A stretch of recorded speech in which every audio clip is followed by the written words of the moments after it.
एक समय की बात है, राजा विक्रमादित्य अपने साहस, बुद्धि और न्याय के लिए पूरे संसार में प्रसिद्ध थे। उन्हीं की परीक्षा लेने के लिए एक बार बेताल ने शनिदेव के संकेत पर एक प्रश्न उनके सामने रखा।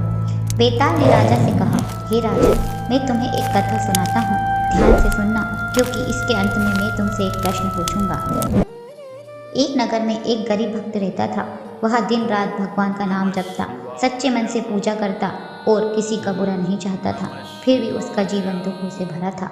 कभी रोग, कभी अपमान, कभी भूख, कष्ट उसका पीछा नहीं छोड़ते थे। उसी नगर में एक चोर भी रहता था। वह मंदिरों में चोरी करता, पाप करता, फिर भी उसका जीवन सुख धन से भरता जा रहा था। लोग उसे भाग्यशाली समझते थे। एक दिन मंदिर में बड़ी चोरी हुई, परंतु चोर पकड़ा नहीं गया। संदेह उस निर्दोष भक्त पर आ गया। उसे अपमानित किया गया, दंड दिया गया। भक्त रोते हुए भगवान के सामने खड़ा हुआ और बोला, हे प्रभु, मैंने तो जीवन भर आपकी भक्ति की, फिर भी आज मुझ पर यह अन्याय क्यों? यह कहकर बेताल रुक गया और राजा विक्रम से बोला, राजन, दोनों पर शनिदेव की दृष्टि थी। बताओ, क्या भगवान ने उस भक्त के साथ अन्याय किया? यदि जानते हुए भी उत्तर नहीं दोगे तो मैं तुम्हारा सिर तोड़ दूंगा।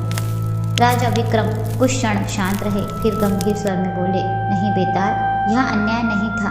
उस भक्त के पूर्व कर्मों में उस दिन उसकी मृत्यु लिखी थी, लेकिन उसकी सच्ची भक्ति के कारण शनिदेव ने मृत्यु को केवल अपमान में बदल दिया। और उस चोर के भाग्य में राजयोग था, लेकिन उसके पापों के कारण वह राजयोग केवल थोड़े धन तक सीमित रह गया। यही है शनिदेव का न्याय, ना कोई दंड से बचता है, ना कोई फल से वंचित होता है। राजा का उत्तर सुनते ही बेताल प्रसन्न हो गया और आकाश में उड़ गया। इस कथा से हमें यह शिक्षा मिलती है कि कर्म का फल अवश्य मिलता है।